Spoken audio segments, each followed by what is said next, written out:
Welcome to the Good Faith Podcast. I'm your host, Curtis Chang, and the Good Faith Podcast is where friends who follow Jesus help each other make sense of the world.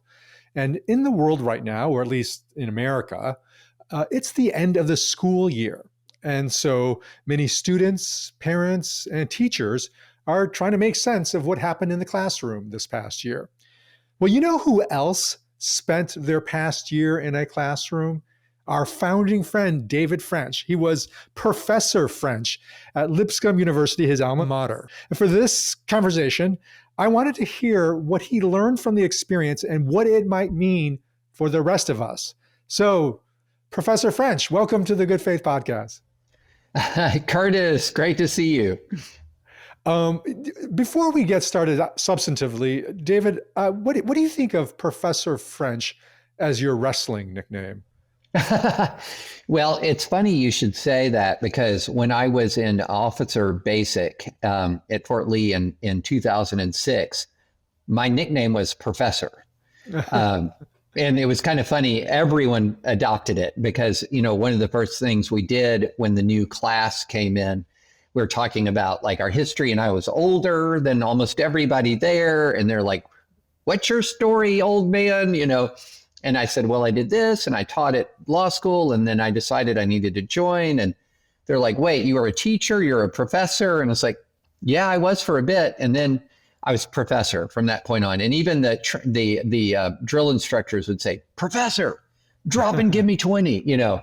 And so but yeah, I loved, and I do love teaching. It's when I hear somebody call me that, which is kind of, I'm a visiting professor at Lipscomb University, my alma mater. It makes me happy because I enjoy teaching a lot. And I especially enjoyed teaching this semester because of the class that I taught, which was called Legal Philosophies, plural, of the American Foundings, plural. So I was talking about both the first founding of the US and the 17, really running from the Declaration of Independence through Marbury versus Madison.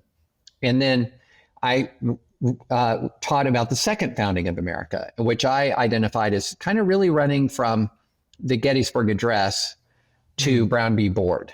And we can talk about like why I chose those markers and milestones. But that was the class, and it was a blast. I really enjoyed teaching it. So I want to get into sort of what you learned in a moment, but I mean, that's really interesting, David. Why did you teach it this way, that there were two foundings? What did you mean by that? Yeah, well, that's totally not original to me. That historians of the Civil War have been identifying the Civil War and the Civil War amendments as a second founding for some time. And so what I really wanted to do was to show students what was the moral and legal foundation for each one of these movements, and what was the purpose of each one of these movements. And so what I did is I said, if you want to think about it systematically, what you want to think about is a progress of moral declaration to legal codification to judicial affirmation, that each one of our foundings had that progression. So if you're talking about the first founding, the moral declaration was a declaration of independence. We're endowed by our Creator with certain unalienable rights. Among them are life, liberty, and the pursuit of happiness. But that doesn't have legal force and effect. That's like a mission statement for an organization. But then you had to have a legal codification of those principles. And that legal codification was the original Constitution and the Bill of Rights. But even that has to play out in real life to be effective. And so what I said is that 1803 Marbury versus Madison really cemented, okay, the Constitution means what it says about this Republican form of government that can check each other and balance each other. And so you had boom, boom, boom, 1, 2, 3, and they happened in pretty rapid succession. Whereas the second founding, very different. It did have the bold moral declaration. I was talking to a good friend recently, and she said, is it really the Gettysburg Address? Couldn't it be the second inaugural? But I chose the Gettysburg Address because the words of the address really do link to the prior founding, but then very explicitly look forward. to a new birth of freedom. And then you have, that's a great moral declaration, the second inaugural great moral declarations, but how do we make sure there is a new birth of freedom? Well, you have to amend the Constitution to eliminate slavery once and for all, to extend liberty across the whole American population. But then there was the legal codification, Curtis, but there was not the judicial affirmation. Quite the contrary. You had Plessy versus Ferguson that affirmed separate but equal, which was a rollback of the second founding. And it really wasn't until Brown v. Board in 1954. So, generations after the codification, did you have the judicial affirmation that, the 14th Amendment means what it says. David, why did you want to teach this course in this political moment and it's structured in this way? Like, what's the connection? I think there's a lot, but can you lay out the big ones? Yeah. Yeah. Well, it's very interesting because politics and our political fights are changing right now. I have this running joke with a good friend of mine who's pretty far to my left on a lot of issues. And I said, but we've been working hand in hand for years now in trying to preserve the American Constitution and a Republican form of government and confronting sort of authoritarianism. And I said, how we'll know that we've succeeded? And we'll know that we've succeeded when we can go back to arguing about gun control again. And a lot of people, I think, are under the misapprehension that American politics has not changed as much as it has. And so they still think of it as, well, we're fighting over issues like they want more gun restrictions, I want less. They want a higher tax rate, I want a lower tax rate. Those are kind of older classifications and categories of political confrontation. Really what we're dealing with now is actually something more fundamental and elemental, which is, do we maintain a constitutional republic? Do we continue to respect civil liberties? Do we live under a rule of law in a fundamentally sound way? And so the stakes are just different. And so it really is a first principles moment. Yeah. And I wanted to talk to students and teach students about first principles as opposed to sort of the down the line issues. But let's go back. It's a first principles era. Let's learn about those first principles. Yeah, David, it makes us think about our work in the after party where we were so much trying to get people to redefine politics from the what of substance disagreement to the how. And what's interesting is, I think there is a Jesus-centric how that we talked about in the after party, but broadly speaking in society, I think what you're saying, right, is that the how is now being politicized and under great attack. And how will we as a even secular society resolve our differences? And so it sounds like you were trying to say, look, let's go back to at least the principles of how that Christians and non-Christians, but broader society can agree upon. Well, and also you're exactly right. You're exactly right, because the question was, okay, things are cracking up and breaking up right now. And they're not cracking up and breaking up because we disagree about gun control. Right. They're not. We can handle that kind of disagreement. We've been handling it for a long time. They're cracking up and breaking up because we're no longer in agreement in many ways that we all are entitled to equal rights under the law. We're cracking up and breaking up because we're losing the sense that we're all equally valuable, maybe in the eyes of God. No, we are all equally valuable in the eyes of God, but we're maybe losing that sense, right? And so we're losing the sense that my opponent is just as human as I am. We're losing the sense that my opponent gets the same rights and enjoys the same privileges that I do. We're losing sight of the humanity of non-citizens in this country and sort of treating them as not just second-class citizens, so to speak, because they're not citizens, but treating them as second-class individuals. We're losing the sense that free speech is a value to fight for versus an inconvenience to be combated, to fight against. So all of these things are rolling in at once. And what they really do is they really truly contradict the moral framework for the founding of our country. And so I really wanted to explain to students and to teach students that all these legal rules that we have are rooted in a moral framework. And what is that moral framework?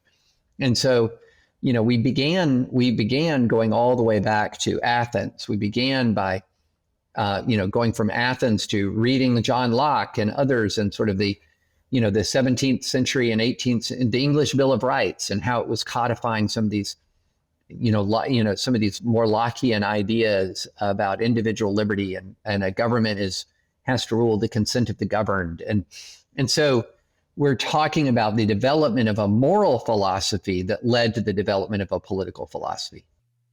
Yeah, and well, just to wrap this up, the thing that I always feel like gets undertold is how that development of the moral philosophy was deeply rooted and congruent with Christian truths, exactly like you just said about made in the image of God, equal in the image of God. I'm really glad you're teaching this. So, David, all of that is what you taught. I'm curious about what you learned as a professor. Yeah, well, that's a really good question. Well, there's a few things, because I have been on college campuses all over America for a really long time. Yeah.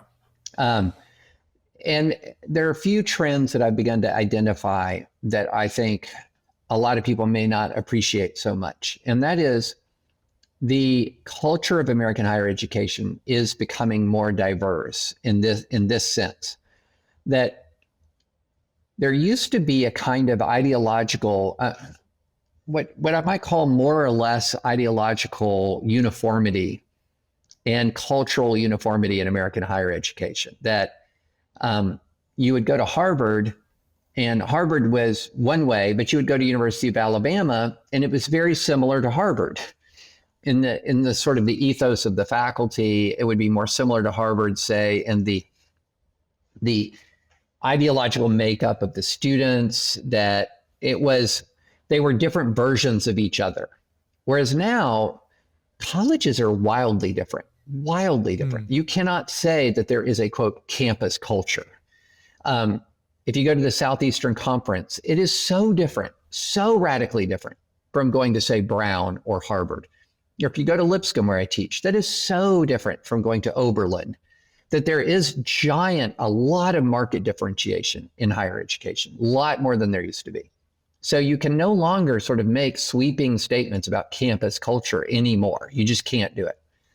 And then the second thing is, I think that Christian colleges and universities, not all of them, but many of them, are actually handling this moment in a very impressive way, to be honest. I have encountered at Christian colleges and universities a lot of thoughtful students who are very independent-minded, and thoughtful faculty who are very independent-minded. Now, I'm not talking about, say, a school that's much more sort of part of the ideological warfare, like Liberty seems to have chosen to become. But I'm talking about your schools that are really focused around Christian liberal arts education. They're kind of, in some ways, oases. Now, I know the presidents often don't feel like they're oases. They seem to be they're getting it from all sides. But yeah, the place they're defending in many ways is almost like an oasis. And so what I found with my students, and what I've consistently found, is almost zero partisan tribalism, like zero to near zero partisan tribalism, but a lot of curiosity that why are things the way they are? What is going on? And so literally I've now been teaching for 3 semesters.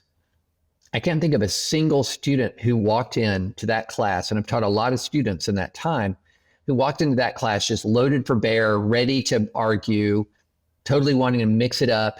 Instead, virtually every one of my students has walked in and had been like, I need to learn more. I'm very curious about this. I don't know about this. And so, but then again, I'll go to another college and I'll give a lecture or I'll guest in a class, and it might be very different. There might be a cohort in there that's just ready to go to a political war. But I will say that my experience at Christian colleges has by and large been very, very, very positive in the culture of the student body. My experience last year, because I went to speak at a number of Christian colleges last year to promote the after party. And I agree with you in terms of, I would say the majority of Christian colleges are trying to, I think, be centrist institutions, which I think are so crucial in this political moment. And by centrist, I don't mean they're just trying to go, on the issues, go down the middle, but they're centrist in saying, we don't want to deal with sort of ideological issues. We want to try to navigate towards the center of exactly what you were talking about earlier, of our principles, our how. And I think they've done an impressive job, although, like you said, their leadership, their board is under attack from both sides that want to swing them to, one side or the other off of that sort of centering on the main principles. So that's one thing that I was impressed by and took some hope in. And given, what we're seeing about how many institutions are caving in, in this moment, I think especially, to the right, I hope they can defend that. I hope they can maintain fidelity that place, because we need all the institutions we can get to defend that center principled stance. Yeah, and look, the longer this era goes, the harder and harder it is going to be to stay in that ground, because as we said, these college presidents are just getting hammered from every direction, and the longer that sort of, especially white evangelicalism, remains very MAGA partisan, it becomes that MAGA partisanship is very aggressive and intimidating. And so you're beginning to see a kind of pressure, a kind of hostile pressure at a level and an intensity and an anger and a cruelty that a lot of people, even people who've been seasoned players in the higher education world for a long time, are not familiar with. And you either got to get very tough, very fast for a very long time, or you start to yield and bend because it's just so hard. And so this is something I think that we're in a moment where I think a lot of Christian colleges are handling this moment very, very well. But the pressures are also very real on them. And so I don't know, this is not a state of play that can exist for the indefinite future. Well, I do want to talk about the future. So you've described students as curious, as learners, as willing to engage in the issues. That seems really hopeful. How much would you extend that kind of your experience there to a sense of hope for our future, broadly speaking? Well, anytime you're encountering a lot of very bright young people who are demonstrating greater curiosity, compassion, maturity, and fruit of the Spirit than I did when I was their age, right? That's very, very encouraging. I will say this: I'm fascinated. Most of my students seem more interested in law than politics. Part of that is a natural consequence of maybe, I'm a lawyer, I'm teaching legal subjects, but much more. And so, look, it's a self-selecting group. I don't want to read too much into this, but I will say that I do think that a lot of the very smart people who are very idealistic are moving away from politics and towards law. And I'm not surprised by that at all, because of the three branches of government, the judicial branch is the one that's functioning the best right now. And I don't think it's even close.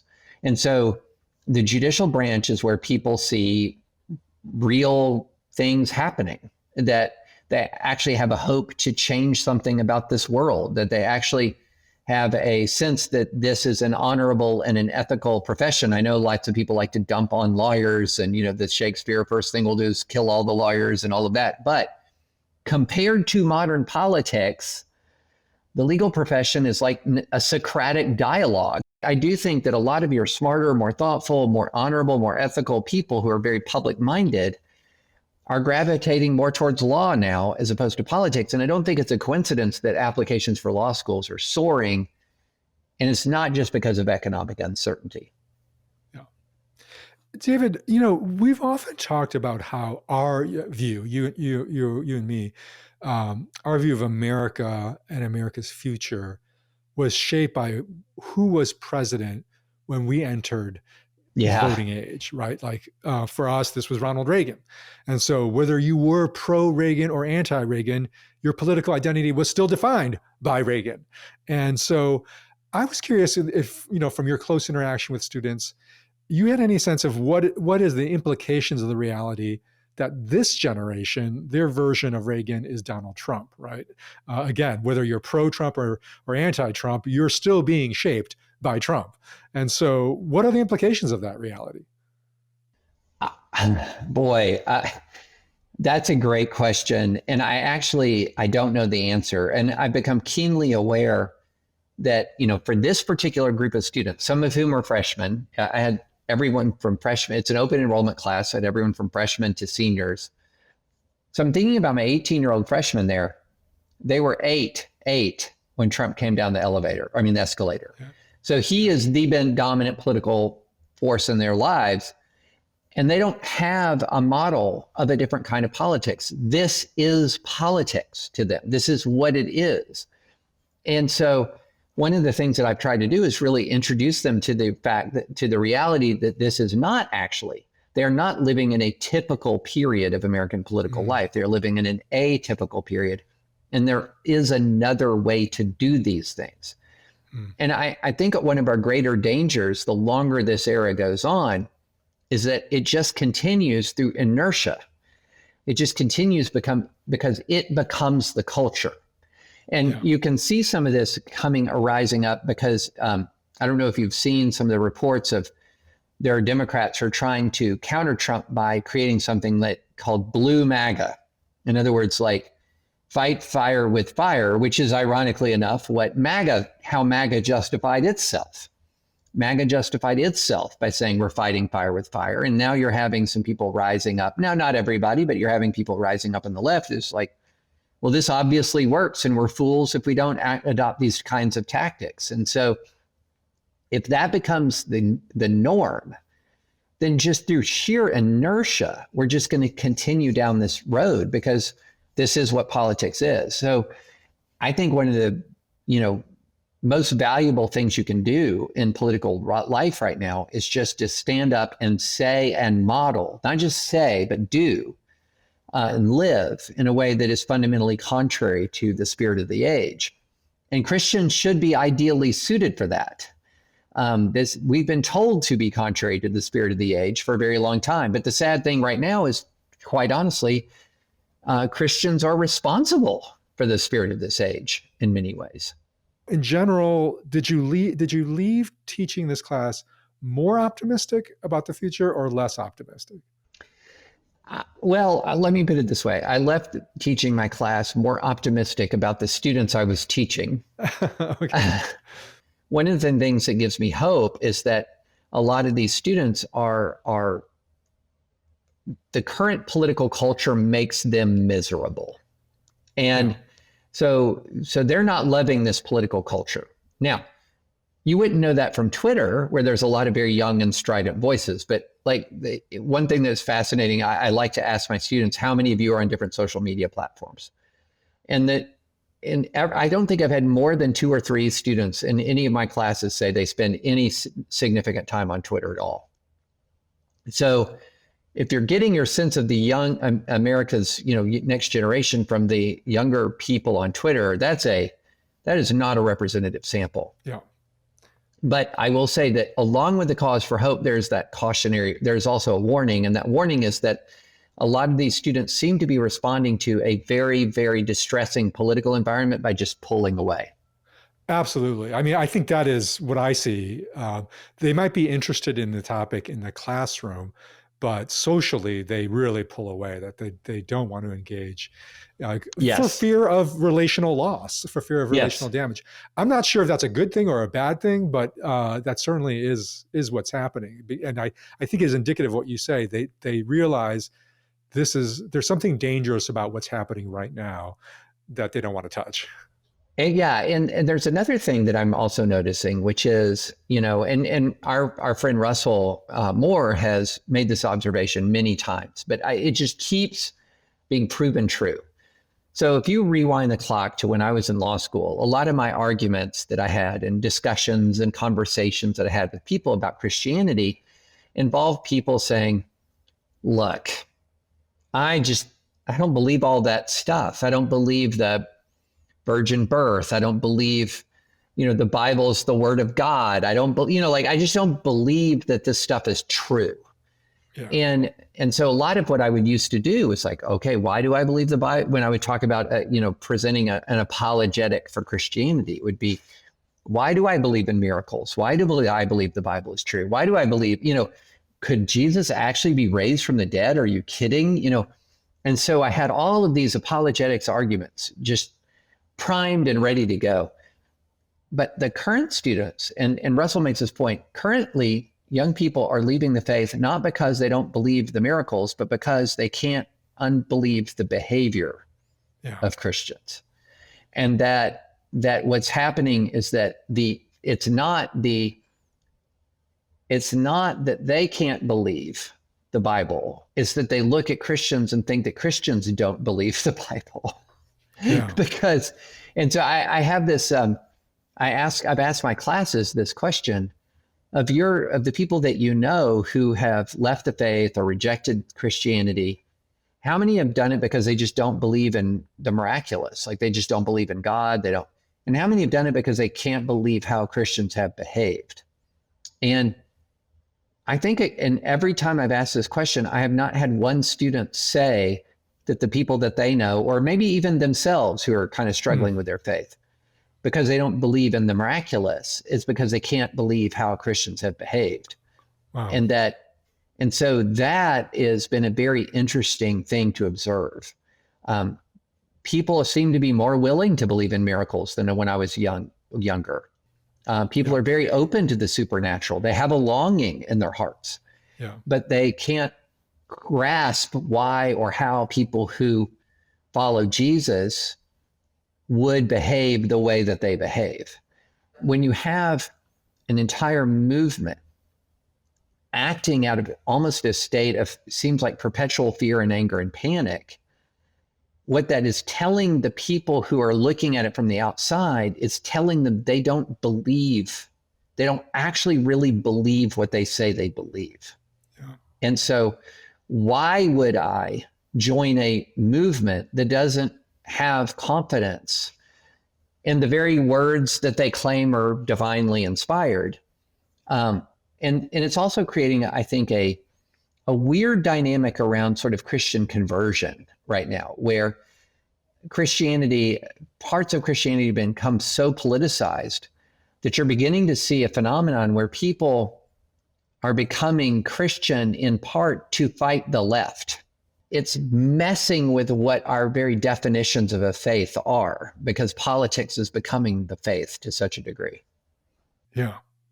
Well, tell me about what you experienced along all those lines directly. I mean, I think those observations are super interesting in terms of campus culture broadly. What was it like at Lipscomb? Did you meet and talk to students who were de-churching, or did you find ones that were still nevertheless still engaged in church? Or, I mean, I know not all whole spectrum students are, whole spectrum. So everything from students who are really quite secular, to people who are struggling with their faith, to people who are very, very, very entrenched and content and thriving, in their churches. So,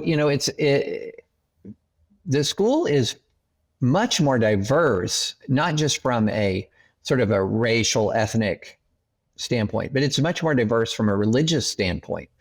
Mm-hmm. And I'm not just seeing that at Lipscomb, I've seen that at other CCCU schools. And it's not like it's there, when I say diverse from a religious perspective, I don't mean that they're drawing a whole bunch of like Hindu or Jewish students. Right. I'm talking about within evangelicalism. It's more heterodox and more diverse. And so I don't think people realize fully how much we're realigning as a country, realigning politically, realigning religiously. A lot of things are shaking out in different ways.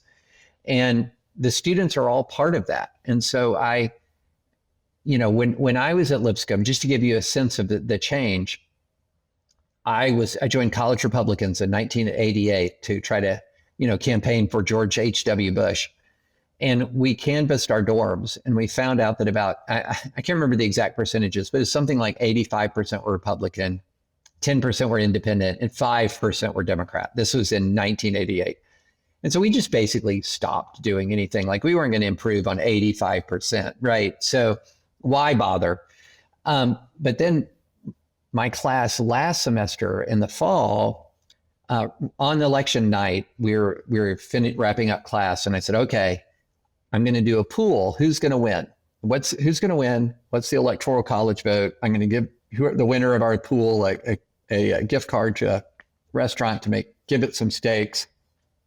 And my class was evenly divided between Trump and Harris, like completely evenly, which in the Lipscomb 1988 would have been mind blowing.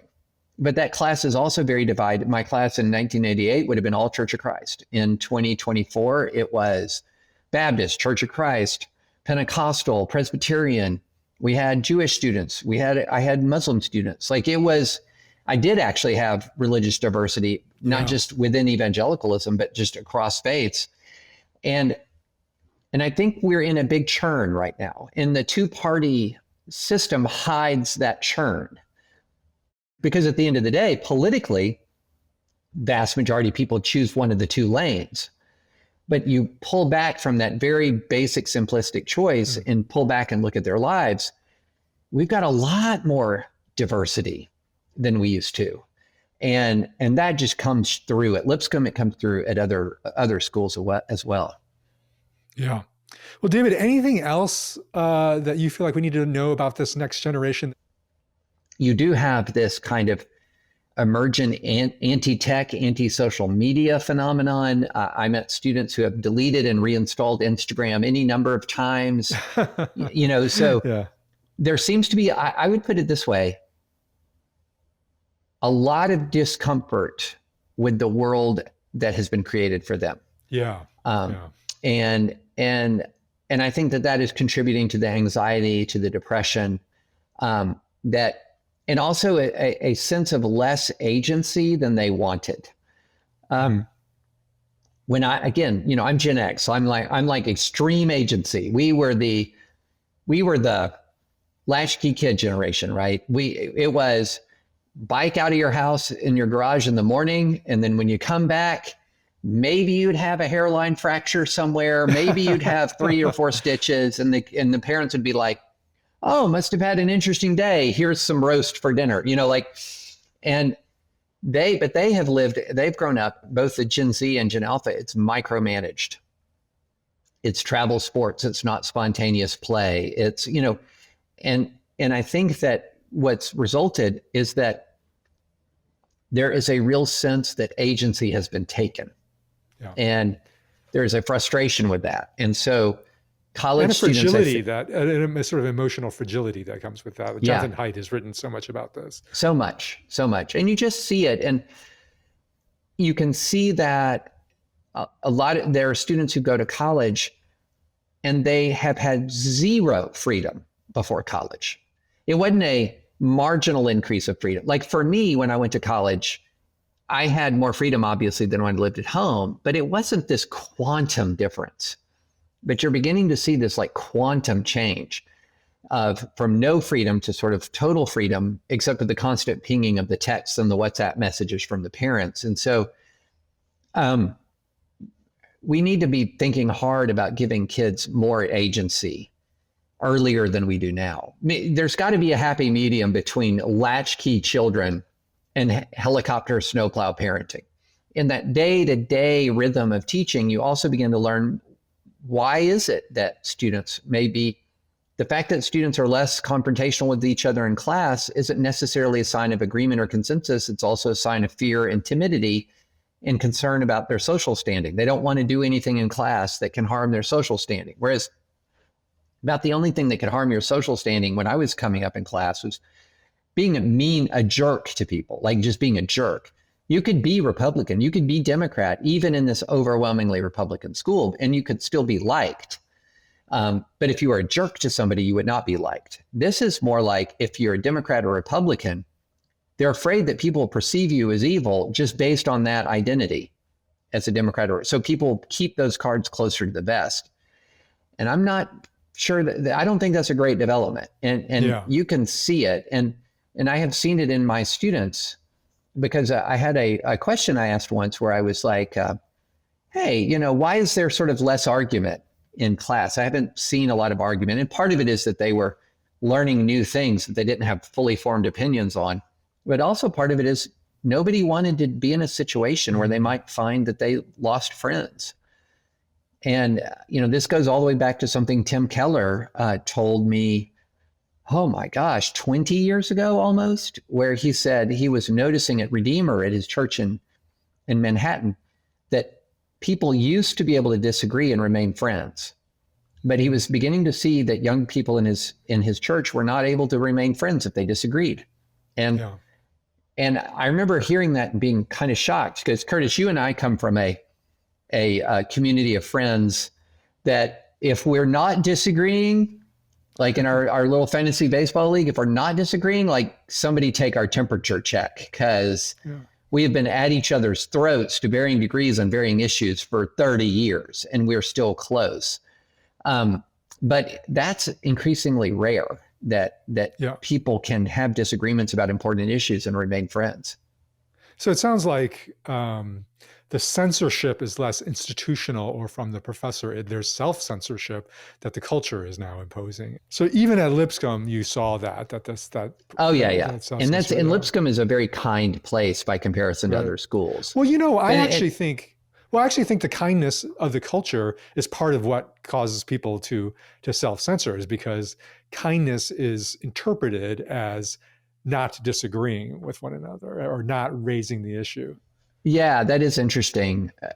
But, to stick with the kindness point, I will also say that you see that there is a hunger for that virtue, that people are hungry for kindness.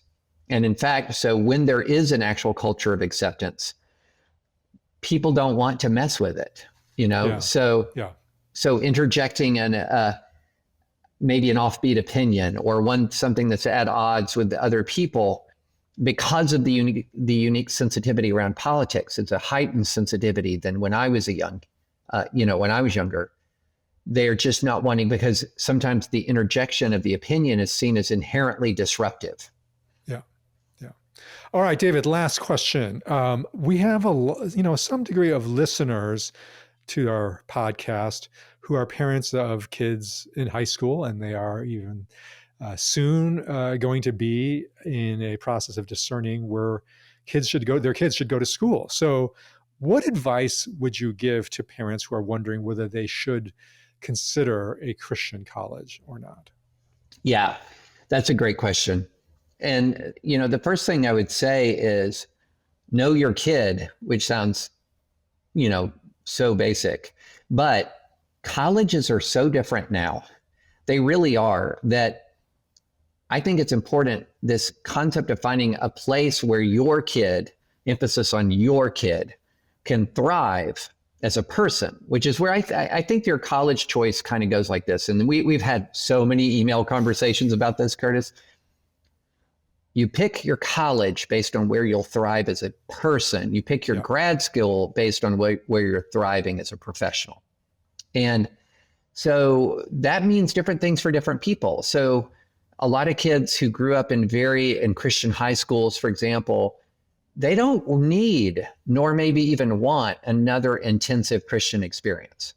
They might need to be in a more secular environment to sort of be out in that world. So, for example, my kids have not chosen Christian education for their colleges, but they had Christian education for their elementary school and high school. So it was a good change for them to be in a different environment. But for me, I grew up I went to public school K through 12 and then went to a Christian college. And for me, it was very, very valuable to be in an academic Christian environment. I'd never been in one in my entire life. To have serious biblical scholars teaching me was a very important part of my development. So you got to know your kid. They're not all ready for the same kind of institution. But the other thing I would also say is you should not think that sending your kids to a Christian college is excessively sheltering of them. I know that people will say, well, if you send them there, you're walling them off from the real world. Well, in some ways, all college is walling you off from the real world. College is the closest thing that we've got in America to sort of the creation of a quasi-utopian environment. Where somehow food appears magically and the dishes get washed automatically. Yeah. And you live with a bunch of people your own age with similar interests, and you know, like, and you in these bucolic, beautiful settings. And so, yeah, college is not, in many ways, college is walled off from the real world in some interesting ways, but that is part of the point of the whole thing, is to have a specific period of time in your life where you're kind of walled away and you study and you learn. And there is great value in spending 4 years really studying and learning in an environment that is hopefully infused with a Christian ethic. There's just a real value to that. It's not universally right for everyone, but I know for me, it was life-changing in very positive ways. And I thrived and flourished in my Christian college. And so, and then the last thing I would say is that the academics, by and large, at your Christian colleges are going to be, you're actually going to be having a free speech environment and an environment of discourse and dialogue that's more open and more free than at corresponding secular, especially private institutions. And that might sound counterintuitive to think, wait, the religious school is going to be sort of more open and welcoming of disagreeing points of view. Well, no, you got to see some of these secular schools. Many of them are not welcoming of opposing points of view at all. And then I experienced that in the early 90s. It's still true in the 2020s. And so you might be surprised that between, say, a Middlebury versus a Wheaton, where do people feel more free to speak? It might be the Wheaton. It might be the John Brown University in Arkansas. It might be Lipscomb, or it might be Belmont. It might be a place like that where people feel more free to speak than at these more elite, these elite private educational institutions, secular elite private educational institutions. All right. Well, David, thank you so much for your service in terms of shaping the next generation. It made me think, boy, professors and even high school teachers that are teaching civics, Constitution, even U.S. history, really are important in this day and age, precisely in order to inform our next generation of students that, as you said, things always weren't this way. Things were actually, lived according to a constitutional republic in a way that I think it's stunning to think about. But yeah, many people are growing up not seeing that. No, not at all. Yeah. So thank you for your service. Thank you for calling that out as an important function in our society. Hey, thanks to all of you good faith listeners who are history, civics teachers or professors and so forth. As David and Russell and I have said before, now is the moment to speak up, to tell the truth. And so I hope that that's happening out there.